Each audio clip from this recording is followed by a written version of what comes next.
real, no filter. Only real talk, see? Just give me a mic. Check 1, 2, 3. What's up?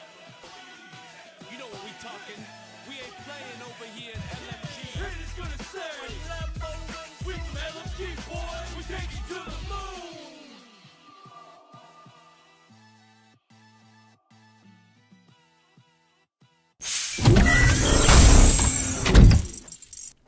Hello and welcome, folks. This is episode 19 of Mission Control, where we're going to talk about games, about tournaments, and a very special platform.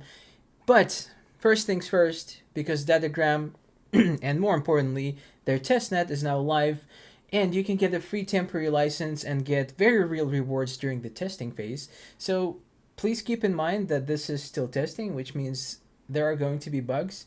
But we'll be working on fixing them, which is exactly why we're testing this in the first place, publicly nonetheless. So you can download the app at the website and join the Discord for more information. All of the links are pinned in the description. And with all that said, let's go ahead and start covering the first topic of conversation, and that is going to be Helix. And today is going to be a shorter episode because it is just me, but we do have some news that have to be shared. So let's talk about Helix, because we've had this conversation before, and Helix Games is the game distribution, discovery, and development platform to reach the next 2 billion gamers. But what does this actually mean? Because you've heard all of this before. So, simply put, at its core, Helix Games and Hiber are offering a platform that will serve gamers, developers, and influencers alike. And to put things in perspective, in Web 2, when you're building a game, let's say you spend a year, you spend a year or two building the actual game itself, and just when you think you're done, an entirely new process kicks off, because you also have to take care of publishing the game, and on top of that, marketing, because these two things are incredibly pivotal to the success of the game. People can't play the game if it's not published, and people can't play the game if they don't know about it. And just thinking about working through a list of all of these available publishers, available marketing companies, to figure out which one of those is going to hurt you less in the long run, it's just a little too much, I feel like, after spending all this time developing a game. So this is where Helix comes in, because their platform is going to house all of the three elements necessary for a game to succeed. First off, they got development handled, because it is done directly on their platform with an option to build a game without interacting with code whatsoever. Though there is an option for you to work with code directly, that's what you're looking for. I imagine it is. It gives you a little more control. Next up, we have publishing, because publishing on the Helix platform is going to be better for everyone, with a better revenue split than both of the big two game discovery platforms, and I'm sure you know exactly which platforms I am talking about. And last but not least is marketing, because marketing on the Helix/Hiber platform is done through Helix and Hiber native influencers. And again, all of that's handled on the same platform. You don't even have to leave once the game is done. And let's say people like it catches traction. Influencers start picking it up, influencers start playing it, talking about it, etc., and you get eyeballs on your game. It's a lot easier than having to reach out, having to work with somebody to reach out to the influencers. So there's essentially no middleman. Easier for everyone, less of a headache, very little red tape, which I think is what we should be shooting here for in most things that we're working on, but I digress. And with all that said, I assume you have plenty of questions on all things Helix and Hiber, and you can ask them here while we're live. I'll be happy to answer whatever it is I can. But I can do you one better, because you can tune in to Hiber x Helix Games AMA. This Wednesday at 7 p.m. Eastern, which is tomorrow. We're going to be answering all of your questions, and we will be building a brand new world, or a game if you will. And these AMAs are scheduled for every Wednesday at alternating times. This way everyone gets a chance to hang out, because these are held on the Helix stage, and again, links are in the description. You can go check them out. And with all this said, let's go ahead and talk about Valley. Because funny enough, this week we do not have a brand new Valley Arcade game just yet, but I have a feeling they might be releasing one right after the stream is done, like they typically do. And I respect it. I feel like traditions are important. It's kind of cool, but I'm not going to. I'm not going to say anything else because I have no idea whether or not there's a new game coming out. But even without a new game, we have more than a few things to cover because right off the bat,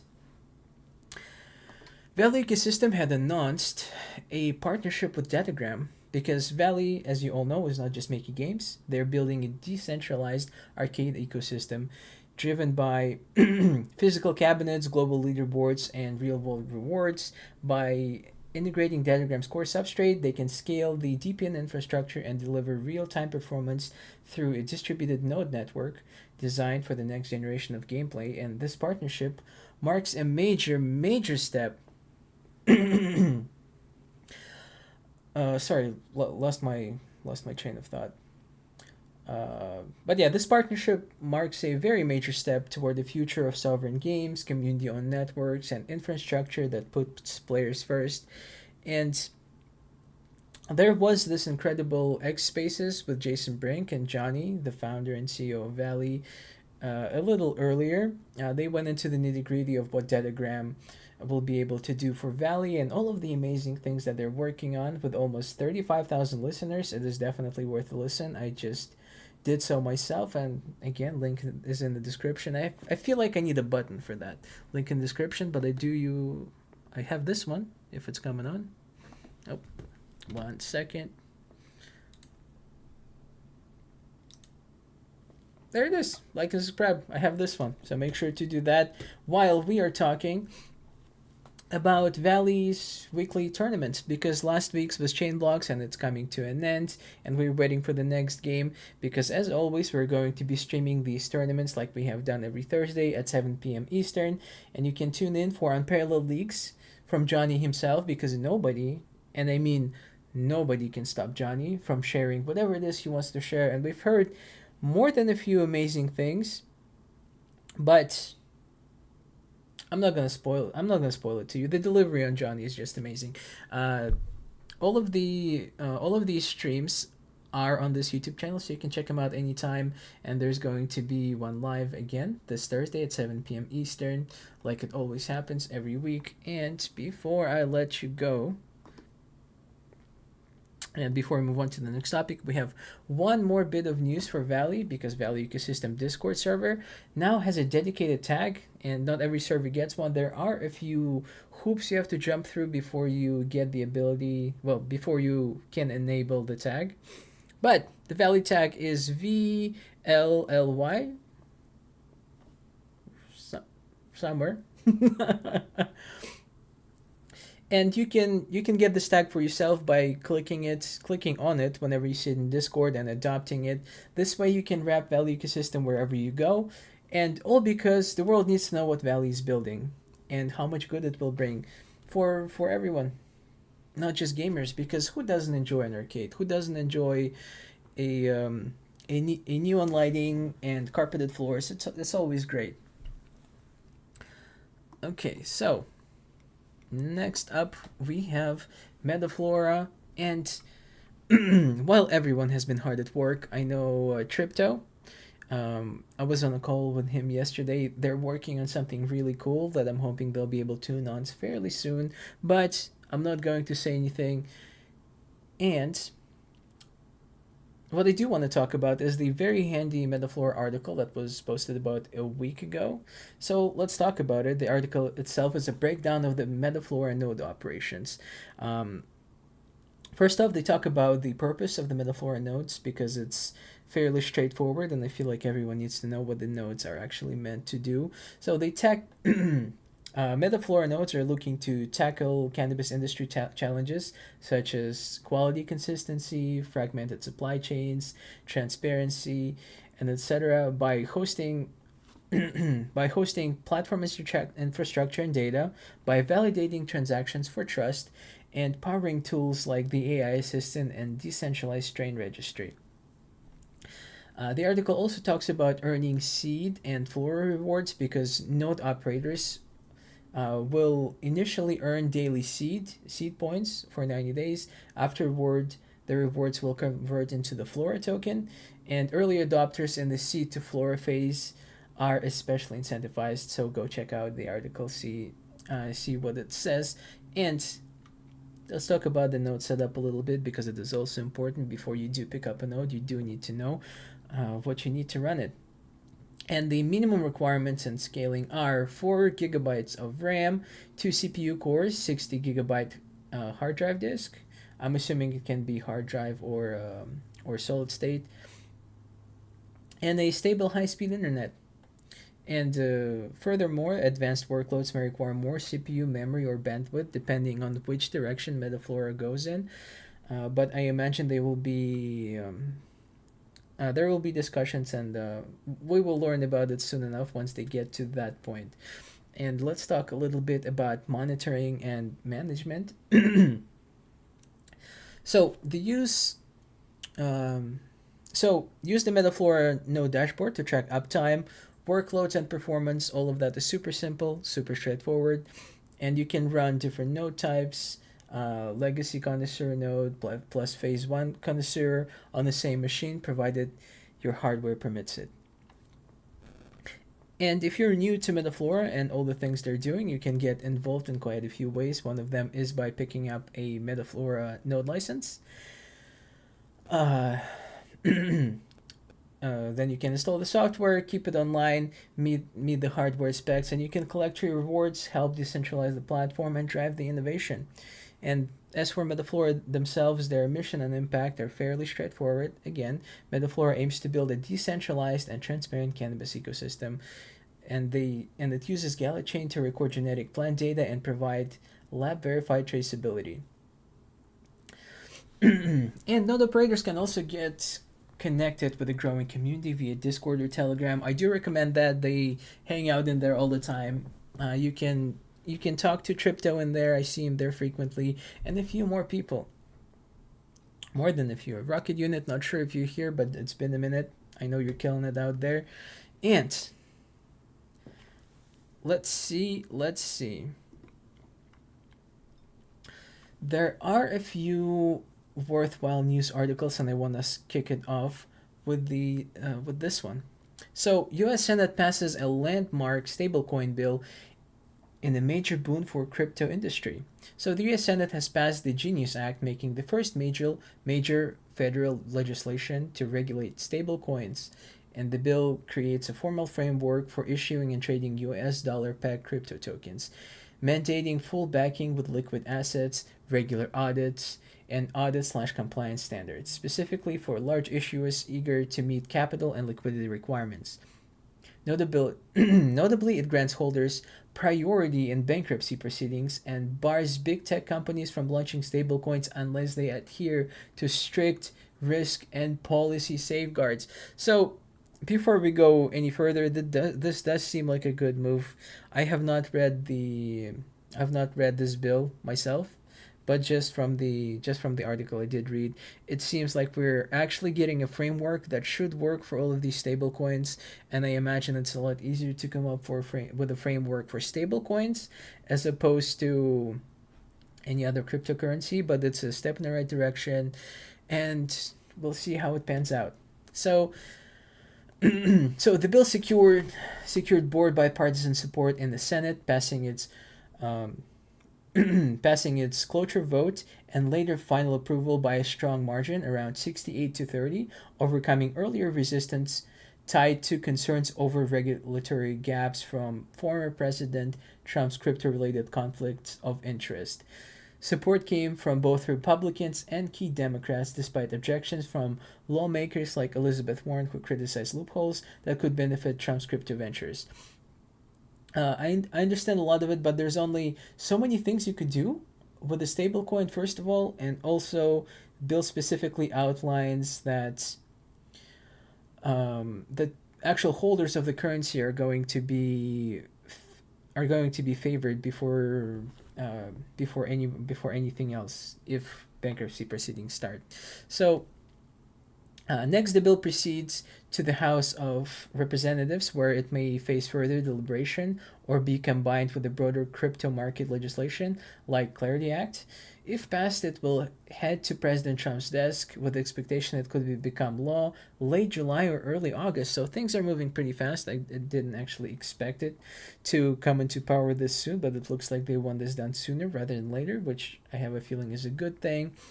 And up next, industry leaders have hailed this as a historic milestone for crypto regulations, potentially paving the way for a stablecoin market worth an estimate two two sorry, this is a mouthful. 2 to 3.7 trillion by 2028. Major banks, retailers, and tech firms, including Bank of America, Morgan Stanley, Walmart, Amazon, and Tether, have already shown interest in developing or adopting stablecoins. So the Genius Act's clear standards and protections could drive further mainstream acceptance of digital dollars. All of which is good news.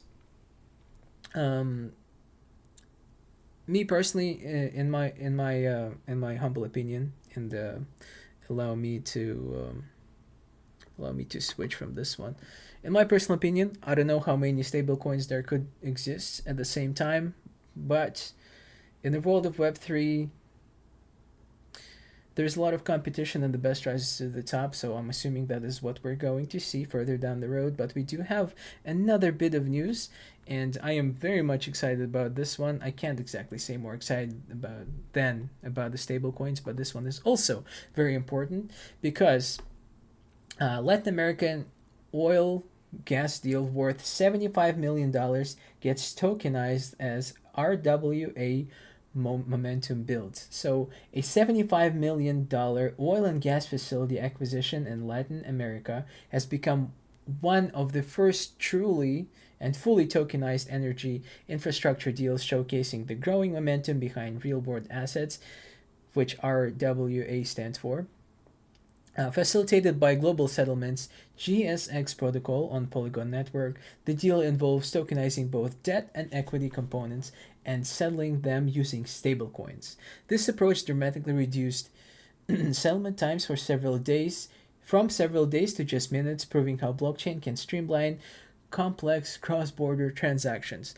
And this is incredible news because people are going to realize the true value of blockchain and all the things it could do and how much good it could bring, because it's not all just meme coins, it's not all just monkey JPEGs. There's a whole lot more to that, and again, this feels like a great step in the right direction. And this move reflects a broader trend of institutions adopting blockchain-based tokenization for traditional assets like bonds, commodities, and real estate. Industry forecasts vary on the market potential, ranging from 2 trillion to nearly 20 trillion by the early 2030s. Tokenization is particularly promising for emerging markets, enabling access to capital in underbanked regions that are often resource rich but infrastructure poor. As tokenization scales, regulatory clarity, smart contract reliability, and infrastructure development will become critical. Platforms like GSX and networks like Polygon are leading the charge, but the success of the future projects will depend on building interoperable, secure systems.